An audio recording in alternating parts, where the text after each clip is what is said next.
नमस्कार दोस्तों, आपका इस कक्षा में स्वागत है।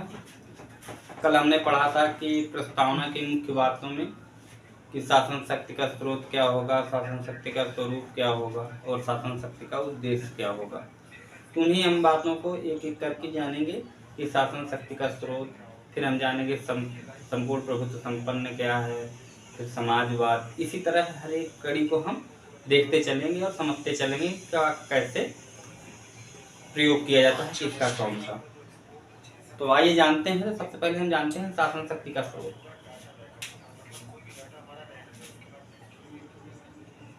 शासन शक्ति का स्रोत, शासन शक्ति का स्रोत। देखो, शासन शक्ति का स्रोत क्या है, हमने बताया था कल, जनता। शासन शक्ति का स्रोत जनता हो गई। अगर जनता है तो लोक प्रभुता भी होगी। लोक प्रभुता। अब लोक प्रभुता शब्द किसने दिया था? लोक प्रभुता शब्द एक फ्रांस के दार्शनिक हुआ करते थे, उनका नाम था रूसो। ये फ्रांस के थे, ठीक। इन्होंने एक सोशल कंट्रास्ट दिया था, सोशल कॉन्ट्रास्ट।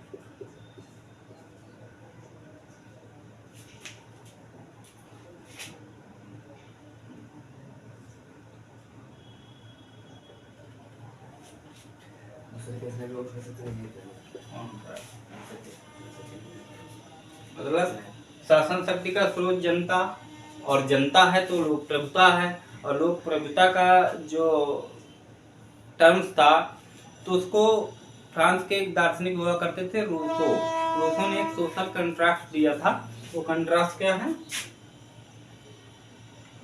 वो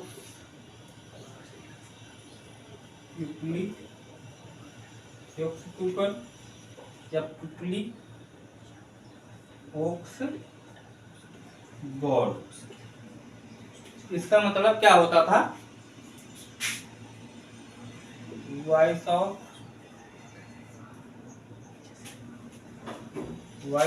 पीपल,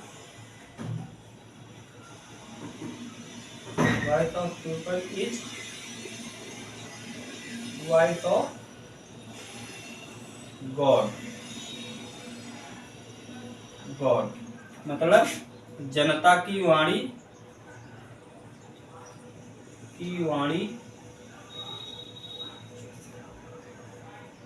ईश्वर की वाणी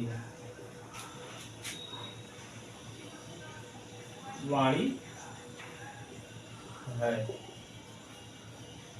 यानी कि जनता की वाणी ईश्वर की वाणी है। तो हमने जाना शासन शक्ति का स्रोत जनता है, और जनता है तो लोक प्रभुता है, और लोक प्रभुता शब्द का जो कॉन्सेप्ट था उसे एक दार्शनिक हुआ करते थे फ्रांस के रूसो, उन्होंने दिया था। उन्होंने एक कंट्रास्ट दिया। कंट्रास्ट मतलब Woakes people and Woakes God. इसका मतलब होता है voice of people is voice of God. तो ईश्वर की वाणी जनता की वाणी है। तो ये हमने जाना। तो अब हम जानते हैं कि अब जैसे प्रस्तावना के बारे में हमने जाना, तो प्रस्तावना के बारे में हम और कुछ जानते हैं।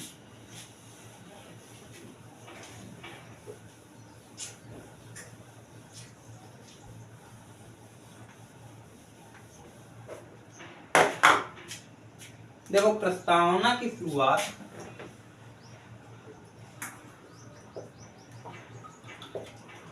प्रस्तावना की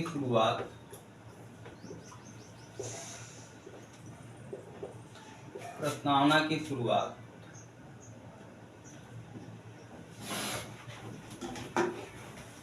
हम भारत के लोगों, हम भारत के लोगों से होती है, होती है और इसका अंत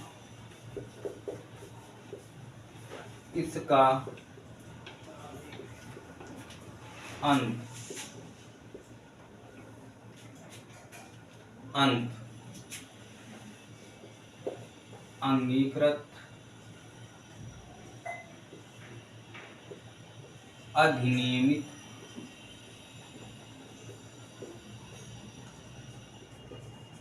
अधिनियमित तथा आत्मार्पित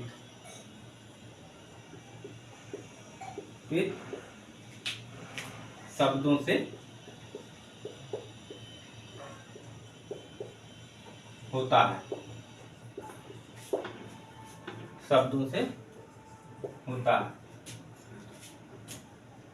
प्रस्तावना की शुरुआत हम भारत के लोगों से होती है और इसका अंत अंगीकृत अधिनियमित और आत्मार्पित शब्दों से होता है। इससे यह स्पष्ट होता है, इससे यह स्पष्ट होता है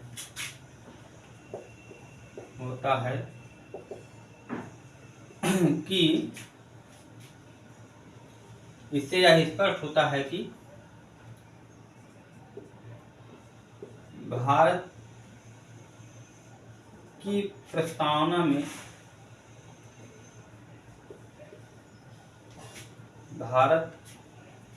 स्पष्ट होता है कि भारत की स्पष्ट पता चलता है कि प्रस्तावना लोक प्रभुता, भारत की प्रस्तावना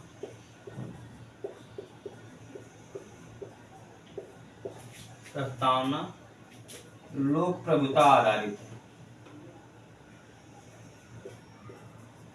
प्रभुता आधारित है,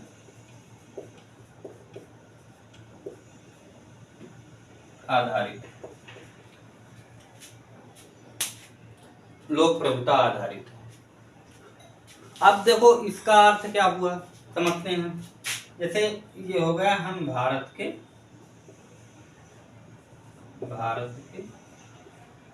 लोग।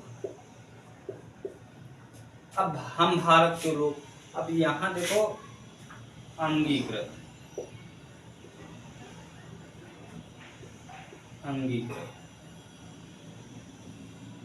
अंगीकृत का मतलब होता है स्वीकार करना।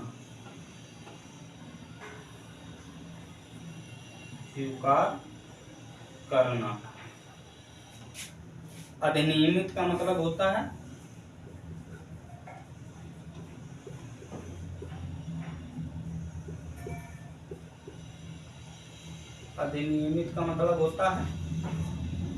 लागू करना।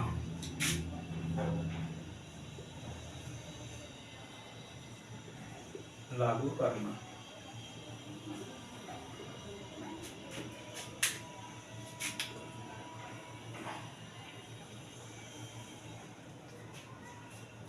करना। और आत्मार्पित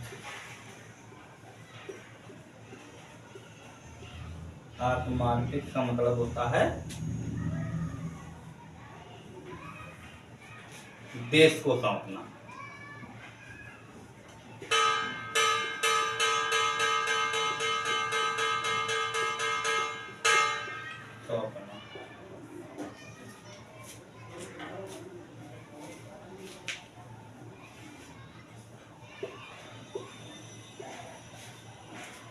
देखो अब ये हो गया।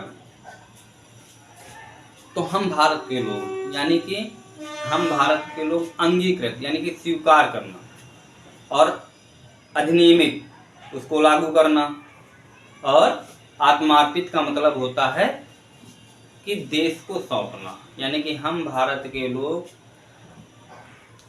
यह स्वीकार करते हैं या लागू करते हैं या फिर हम देश को सौंपते हैं, इन शब्दों से हुआ था। अब इसी प्रकार एक ब्रिटिश प्रोफेसर हुआ करते थे, केसी व्हेयर।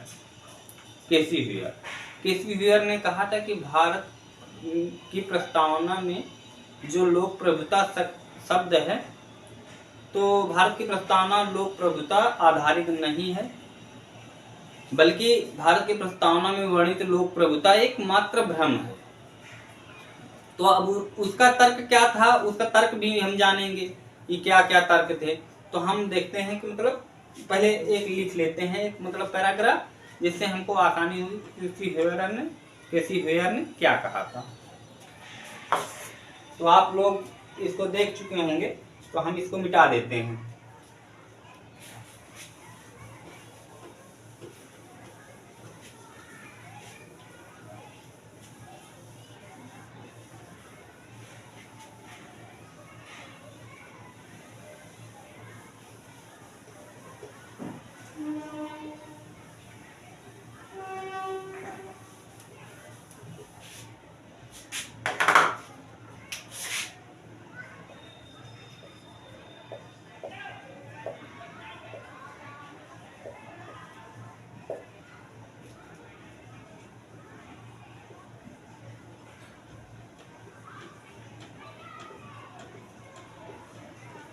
KC where. अब केसी व्हेयर के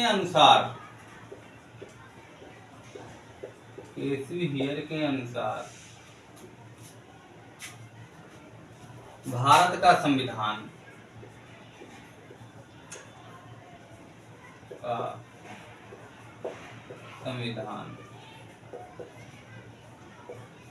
भारत का संविधान लोक प्रभुता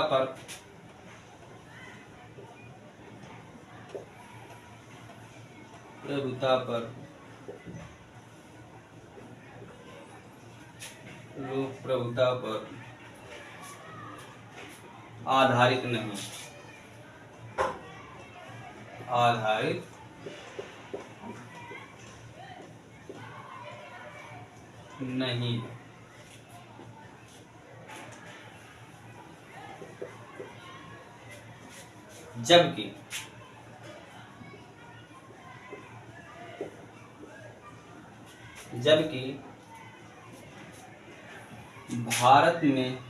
जबकि भारत के संविधान में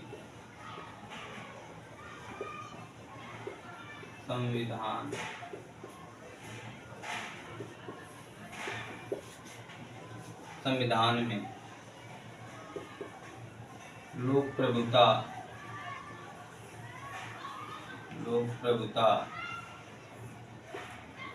एक भ्रम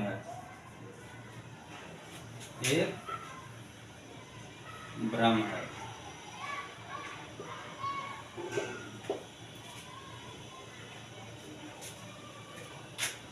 अब देखो इसका मतलब क्या था कि केसी व्हेयर ने यह तर्क क्यों दिया। तो केसी व्हेयर का तर्क ये था कि जो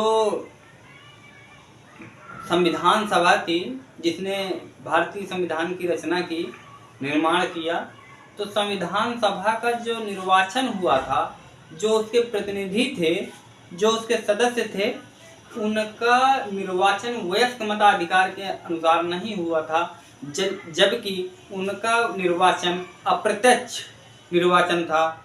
अप्रत्यक्ष निर्वाचन मतलब वहाँ के राज्य विधानमंडल के द्वारा उन लोगों को चुना जाता था। तो जैसे वहाँ पे जो वोटिंग होती थी उस समय, तो वहाँ पे संपत्ति या फिर शिक्षा के आधार पे वोटिंग हुआ करती थी कि किसकी संपत्ति कितनी है और वो कितना एजुकेटेड है, उस आधार पर उस वोटिंग हुआ करती थी। उस समय वयस्क मताधिकार नहीं था, तो उस समय तो सीधे ये हुआ कि भाई संविधान सभा में केसी व्हेयर ने कहा कि भाई प्रत्यक्ष निर्वाचन हुआ ही नहीं जो उसके सदस्य थे, तो भाई ये लोक प्रभुता आधारित कैसे हो सकती है।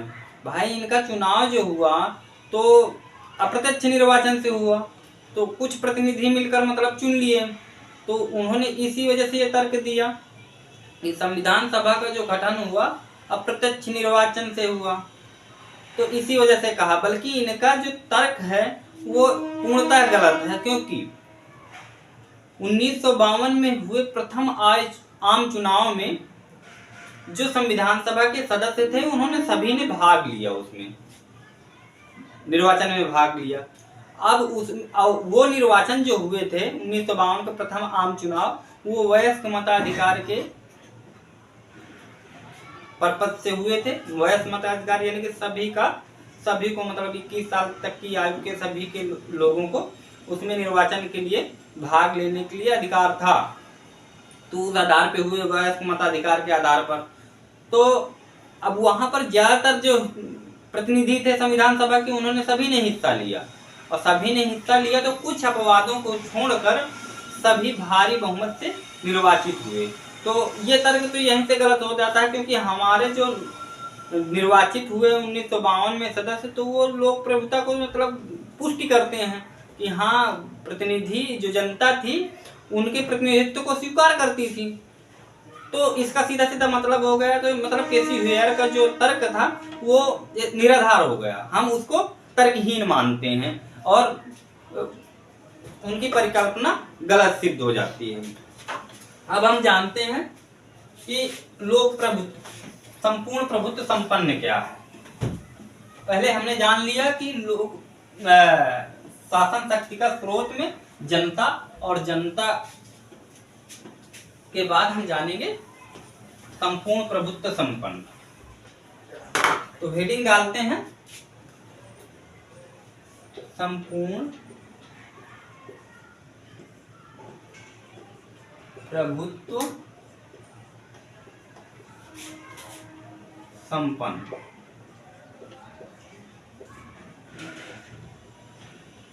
संपूर्ण प्रभुत्व संपन्न। अब देखते हैं संपूर्ण प्रभुत्व संपन्न से तात्पर्य क्या है। तो अब साथ साथ लिखते जाइए, संपूर्ण प्रभुत्व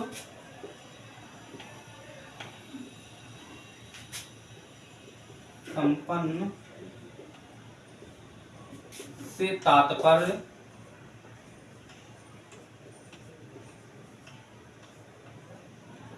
एक ऐसे देश से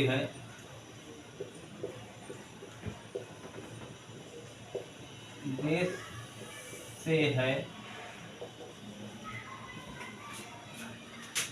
जो अपने आंतरिक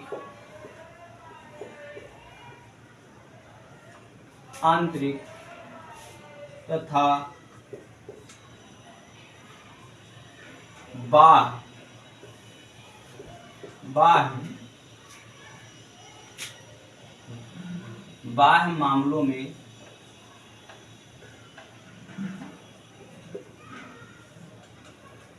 बाह्य मामलों में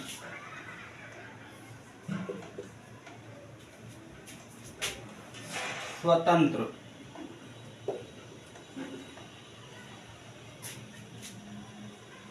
निर्णय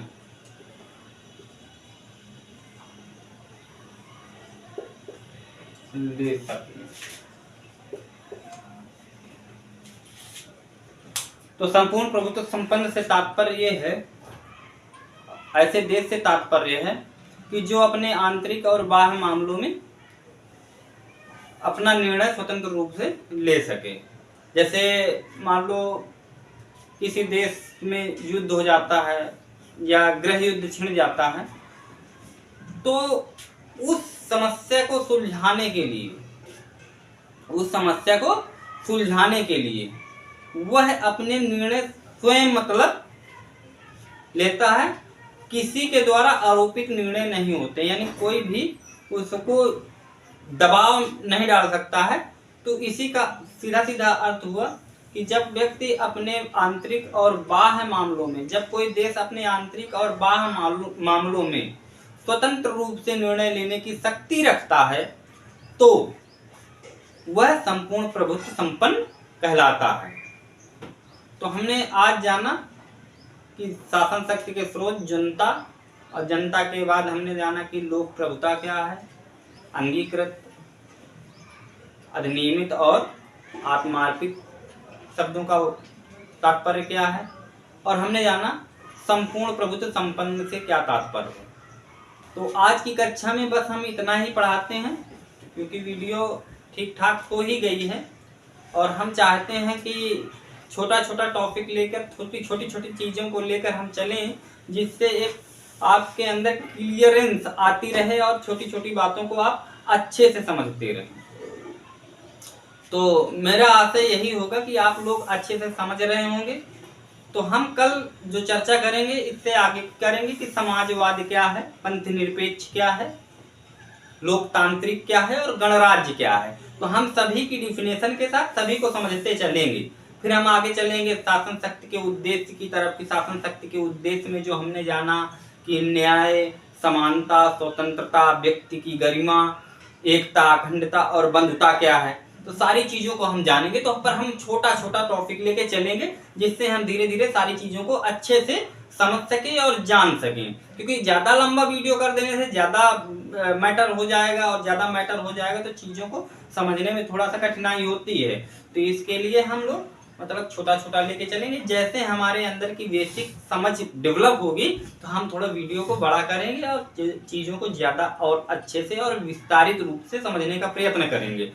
तो हम आशा करते हैं कि आप लोगों को वीडियो अच्छा लगा होगा, और आप लोग इसी तरह हमारा उत्साहवर्धन कीजिए, जिससे हम अच्छी आपके लिए क्लासेस की सीरीज लाते रहें। और आप लोग वीडियो को शेयर करिए, सब्सक्राइब करिए, लाइक करिए, और जो अच्छा लगे तो उसमें कमेंट करिए और अपना सुझाव कमेंट के माध्यम से दीजिए। तो आज की कक्षा में बस इतना ही। धन्यवाद।